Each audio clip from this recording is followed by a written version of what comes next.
Aqui é o discurso de Paulo em Antioquia. Inclusive, Antioquia foi o primeiro lugar onde os discípulos foram chamados de cristãos. Cristãos, embora esteja no nosso aumentativo no português, significa pequeno Cristo.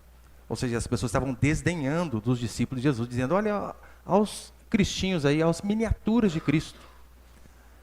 E esse nome ficou, né? Ficou. Então, Paulo está discursando ali em Antioquia, e os gentios, ouvindo a pregação também, no versículo 48, vai dizer assim: ouvindo isso, os gentios alegravam-se e glorificavam a palavra do Senhor. E todos os que haviam sido destinados para a vida eterna, creram. E todos os que haviam sido destinados para a vida eterna, creram. Olha para cá, por favor. Estou continuando, né, aquela série de pregações que eu comecei sobre o calvinismo, e hoje eu vou falar sobre eleição incondicional. O que seria a eleição incondicional? É Deus nos escolher sem uma condição pré-estabelecida que nós tivéssemos que fazer. É disso que trata a eleição incondicional. Só fazendo uma rápida síntese da semana passada, você lembra que eu falei a importância de conhecermos a história da igreja, a importância de sabermos o que os irmãos que vieram antes de nós pensaram a respeito de determinados assuntos. E não estou dizendo que todos eles acertaram, óbvio que não. Mas esse espírito de achar que nós somos autossuficientes, que não precisamos de ninguém, esse é um espírito revolucionário, né? Querer ignorar tudo que foi feito e simplesmente começar tudo do novo, dizendo, eu não preciso de ninguém. Isso é um absurdo. Todos nós precisamos de alguém, sem exceção. E eu falei a semana passada a respeito do sínodo de Dort, aquela reunião que durou quase 7 meses com presbíteros, juristas de praticamente toda a Europa, que ficaram durante 7 meses discutindo a respeito das doutrinas arminianas e chegaram ao veredito de que eles eram heréticos. Então expulsaram os ministros arminianos dali. O que nós estamos fazendo, então? Nós estamos dizendo que esses homens que vieram antes de nós, interpretaram a Bíblia antes de nós, que eles tiveram uma visão mais acertada em relação à Escritura. Óbvio, com erros pontuais ali, porque todos têm. Mas então, quando nós dizemos, em relação ao Sínodo de Dort, que por conta disso somos calvinistas, o que nós estamos afirmando não é que seguimos a homem. É bom enfatizar isso aqui, porque ontem eu coloquei um artigo de tão fácil interpretação na internet, mas é um absurdo o como que as pessoas leem, não interpretam e xingam. E eu falava, leia de novo, pelo amor de Deus, leia de novo. Não entendem. Eu deixei bem claro, quando nós falamos assim, somos calvinistas, não seguimos um homem, Deus do céu. O que nós estamos dizendo é que existem linhas de se interpretar a Escritura, e nós acreditamos que esta linha de cá é a que mais se aproxima do sola Escritura, daquilo que a palavra de Deus afirma. Não tem nada a ver com veneração, com bajulação, tem a ver com honra, sim, com aqueles homens que vieram antes de nós, mas não tem nada a ver com adoração. É mais ou menos o seguinte, imagina que o Cícero seja um engenheiro, e então ele deixa uma planta aqui na igreja, uma para mim e uma para o Cauã. E depois de 3 meses ele vem ver como que a casa ficou. A planta estava ali, era a mesma. Ele tirou xerox uma da outra e deixou para nós. E então ele vem ver depois de 3 meses, o Cauã fez uma casa com 2 quartos e uma suíte. Eu fiz uma com 3 quartos e cozinha americana. E ele, não, mas calma aí, a planta eu deixei a mesma. O porquê da discrepância? O que significa isso? Significa que o engenheiro errou? Não.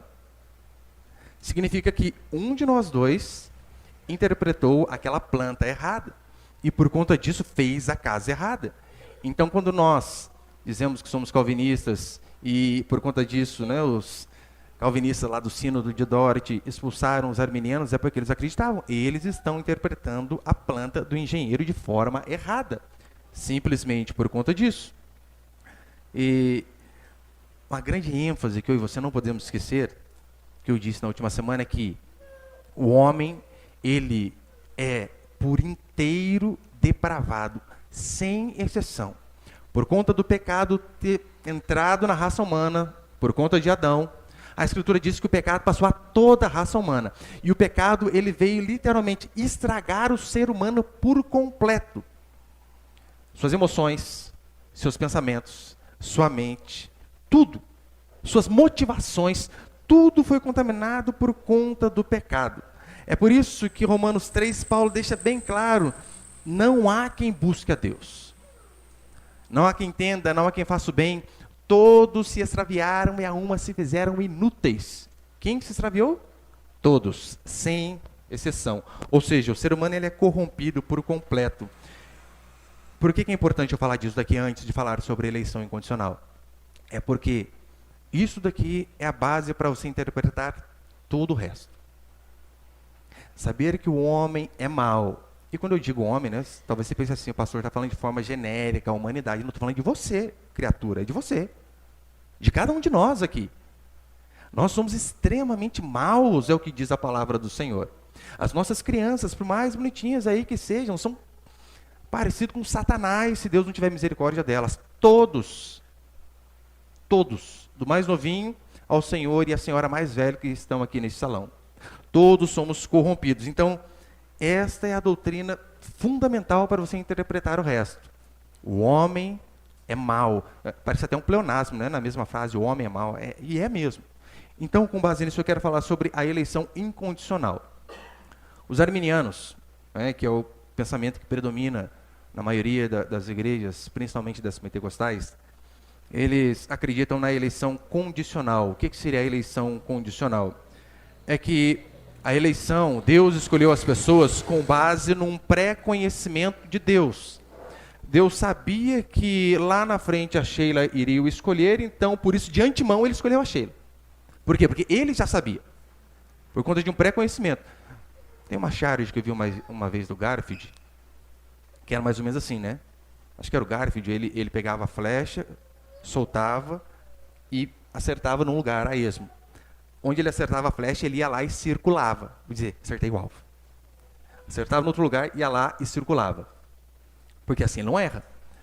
Então, essa doutrina de que Deus nos escolheu com base numa presciência dele, né, ele sabia que a gente escolhia, por isso ele escolheu a gente, é mais ou menos daqui, né? Daí não tem perigo de Deus errar. Agora, nós acreditamos de outra forma. Nós cremos que Deus nos escolheu porque não tinha nada de bom em nós. Nós cremos que Deus nos escolheu simplesmente por conta de um propósito dele, não dependendo nada daquilo que o ser humano fazia, porque tudo que nós fazemos é podre e corruptível. Os arminianos dizem, olha, que Deus ele viu você, escolher ele, por isso ele escolheu você antes.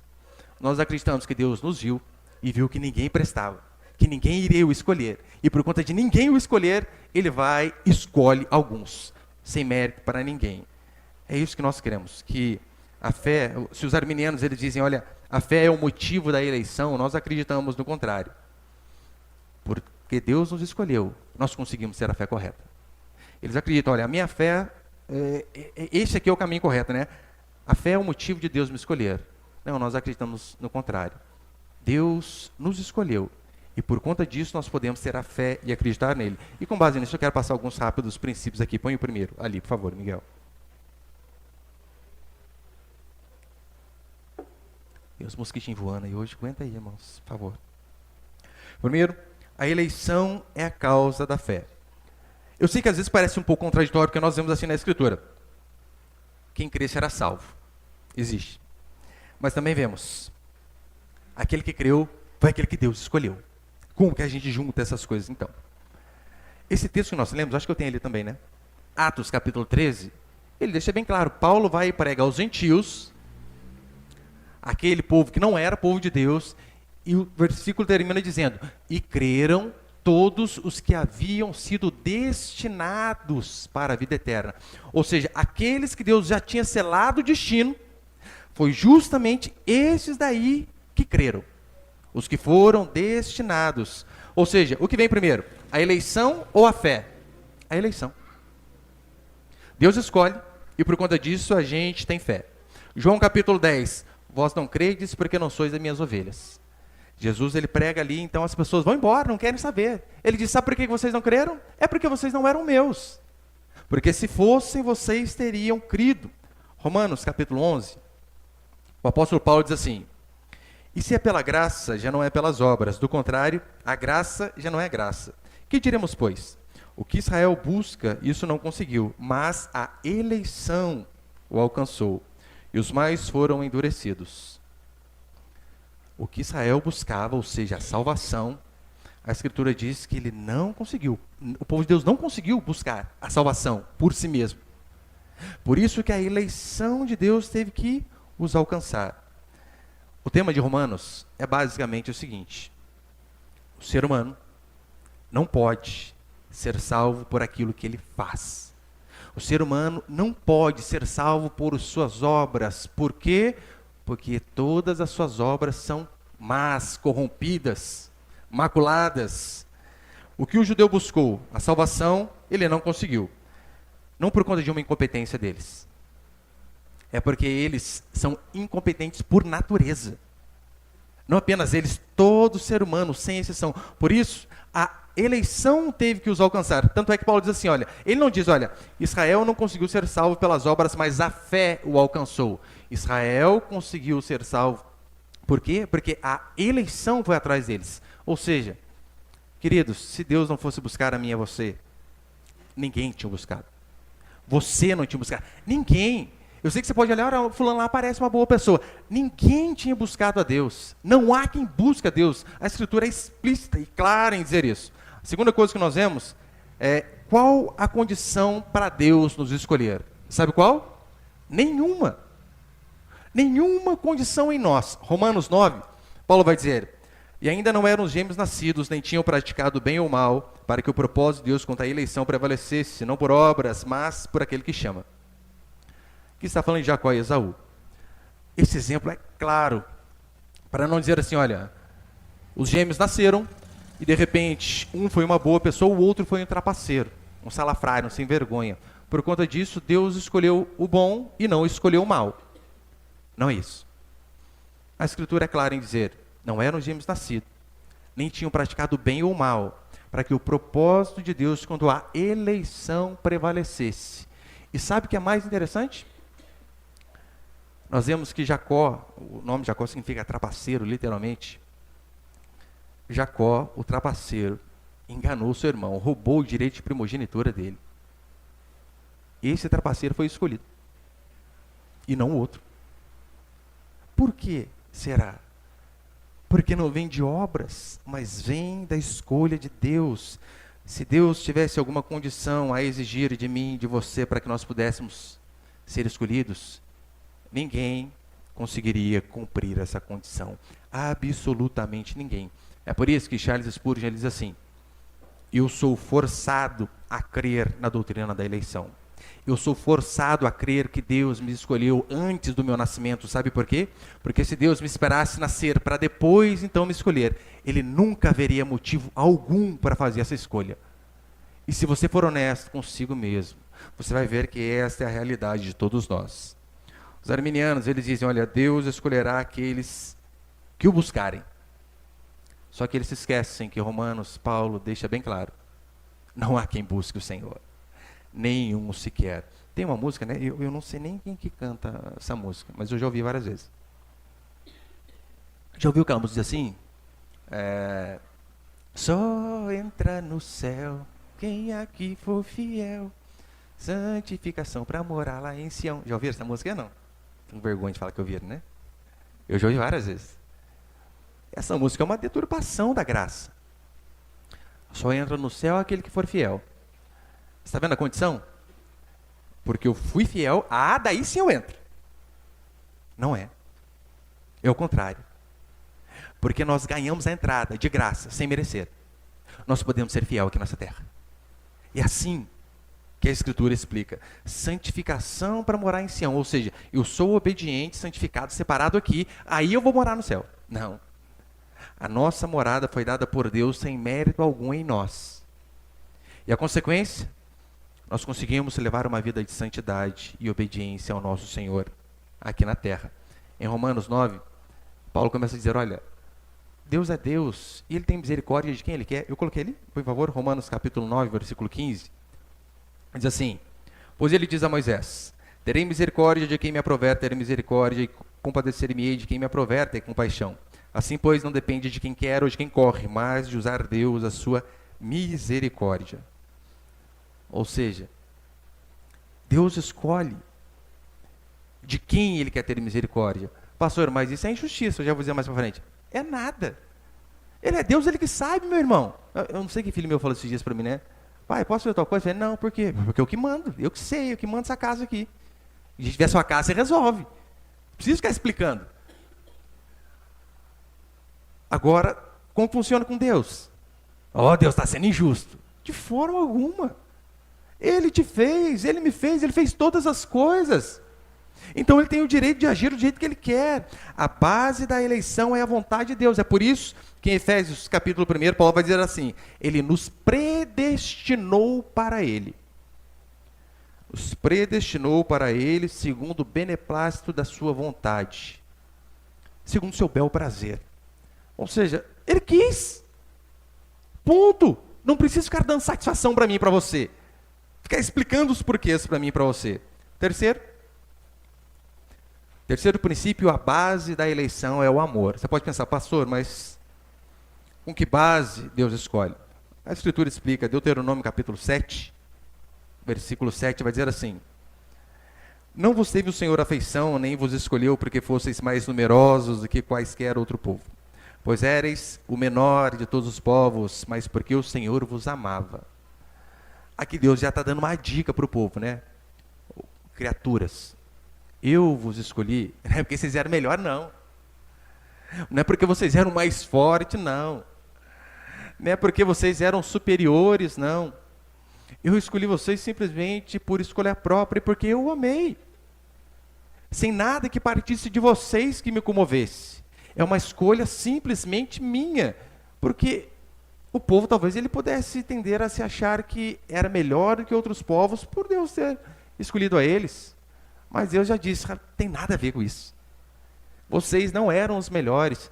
Tem até uma outra passagem que Deus ele disse, nós somos o vermezinho de Jacó. Comparação terrível, né? Chamar a gente de verme. Mas é por aí mesmo. Nada mais que vermes e ainda assim o Senhor nos escolhe. Nada havia de bom em nós. Na Confissão de Fé de Westminster, no capítulo 3, inciso 5, vai dizer assim, segundo o seu eterno e imutável propósito, segundo o seu santo conselho e beneplácito da sua vontade, Deus, antes que fosse o mundo criado, escolheu em Cristo para a glória eterna os homens que são predestinados para a vida. Para o louvor da sua gloriosa graça, Ele escolheu em sua mera e livre graça e amor. E não por previsão de fé, Deus previu, não. Ou boas obras, ou perseverança nelas, ou qualquer outra coisa na criatura que isso movesse como condição ou causa. Ou seja, não teve nada que aconteceu em nós e por conta daquilo ali Deus disse, tem que escolher. Esse Cícero é muito gente boa, tem que escolher. Como que pode alguém que chega mais cedo? Como que pode a Rosana ir todo dia só para limpar a igreja mais cedo? Gente, tem que escolher essa mulher. Não é por causa disso. Não tem nada a ver com essas coisas. Por quê? Porque ninguém buscou o Senhor. Olha, por exemplo, do apóstolo Paulo. O apóstolo Paulo, ele buscou a Deus ou Deus teve que buscá-lo? Deus teve que ir buscá-lo, derrubá-lo e trazê-lo, porque ele não queria. E seja honesto, todos aqui, sem exceção. Deus teve que ir buscar você, talvez através de uma aflição, de uma angústia, de uma separação, de uma enfermidade, de uma pessoa, de um vazio existencial dentro do seu coração, de uma necessidade de preencher o vazio que você tinha com algo, que você já experimentou com várias coisas, não conseguiu, então disse, vamos tentar com a igreja. Mas ninguém buscou a Deus, é o que diz a palavra do Senhor. Todos nós somos assim, Deus precisou nos quebrantar primeiro. E para encerrar, põe o último ali, por favor, Miguel. Você percebeu que as nossas pregações, ela via de regra, tem pregação que você ouve, você sai assim, sou o cara, né? Aqui a tendência é você sair murcho, né? Gente, eu sabia que não era nada, mas igual o pastor acabou com a gente. Esse é o objetivo. É porque é isso que a Escritura mostra. Quarto e último princípio. Se não fosse a eleição incondicional, ninguém, absolutamente ninguém seria salvo. Como eu falei, você pode questionar da seguinte maneira. Pastor, É injusto da parte de Deus escolher alguns e não escolher a outros. Isso é injustiça. Não é. Eu vou mostrar para você que não é. No Antigo Testamento, Deus, durante séculos, mandou os seus profetas. Eles profetizavam de manhã até a noite. Eles diziam constantemente: arrependei-vos, arrependei-vos, porque senão o Senhor virá e vai castigar a vocês. Jeremias começava de madrugada e até a noite, em lágrimas, dizendo para o povo: arrependam-se, arrependam-se, porque do contrário a Babilônia vai vir e vai acabar com vocês. Isaías, Ezequiel e tantos outros. O povo, duro como uma pedra, rejeitou a mensagem. Então Deus manda o seu próprio filho. Ele vem, encarna, nasce de uma virgem e prega o arrependimento de pecados igualmente os profetas. O que aquele povo fez para Jesus Cristo? Não ouviu a sua mensagem. E foi mais longe. Matou o Filho de Deus. Como assim então Deus é injusto? Deus é justo.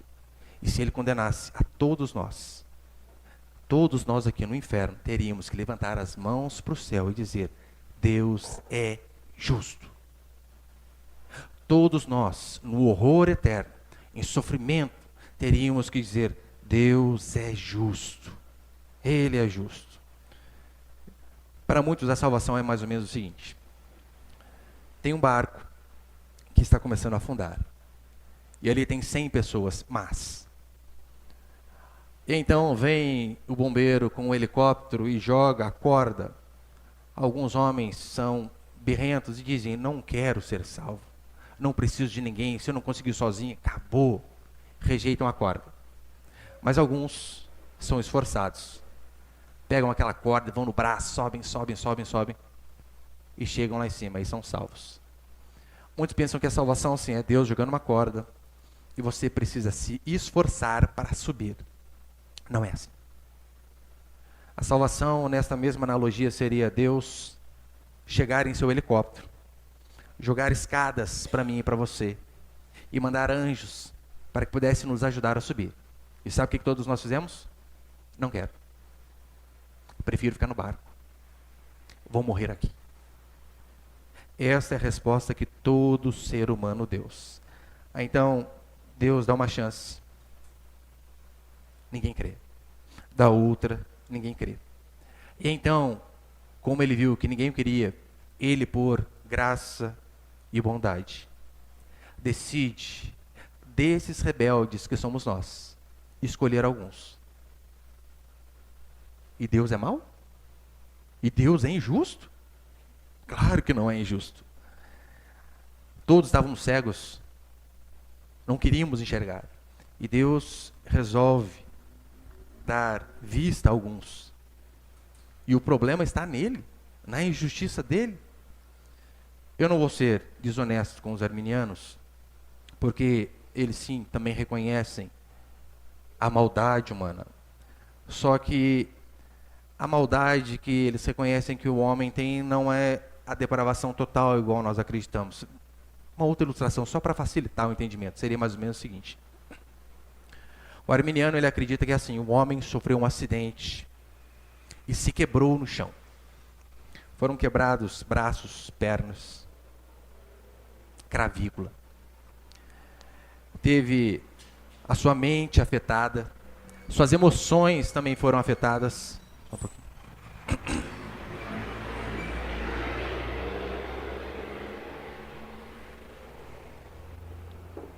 Aleluia.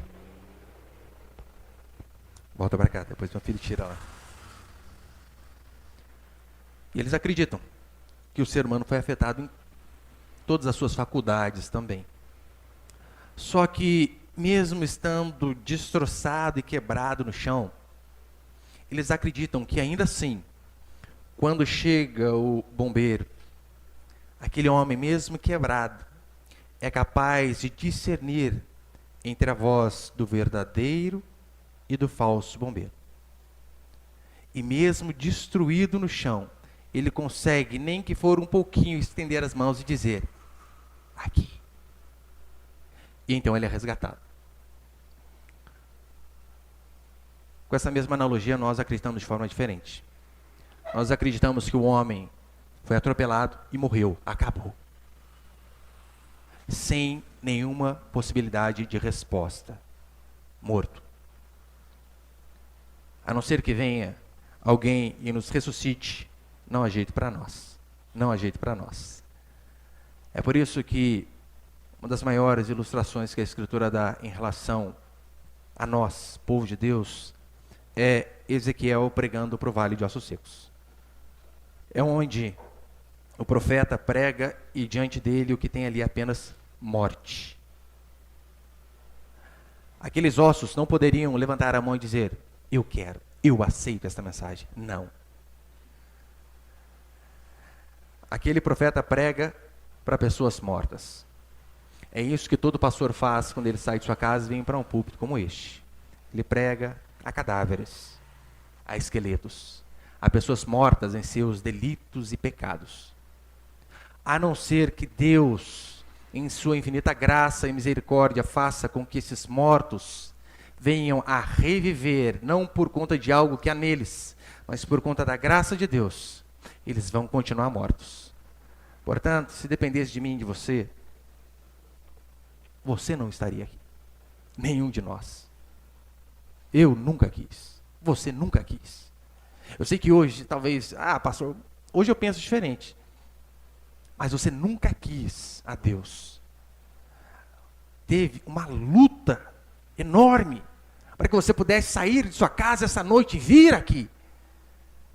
É cansaço, é problema na família, várias coisas. Mas não apenas isso, a sua natureza pecaminosa não gosta disso. E a Escritura diz que aqueles que não são nascidos de Deus, eles continuam detestando, eles não buscam a Deus, por isso Deus precisa buscá-los. E o que esse Deus, que agiu com graça e misericórdia de cada um de nós, mesmo sem merecermos, porque o que é graça? A graça é justamente isso, favor imerecido. Você não merecia, e ainda assim alguém te dá. Esse Deus vem e dá aquilo que nós temos, daquilo que nós jamais conseguiríamos alcançar. Vida eterna, em nome do seu Filho Jesus Cristo. E o que Ele espera de mim e de você, é que eu e você venhamos a ser fiéis, honestos e recíprocos neste amor com o qual Ele nos amou primeiro. Amém, meus irmãos?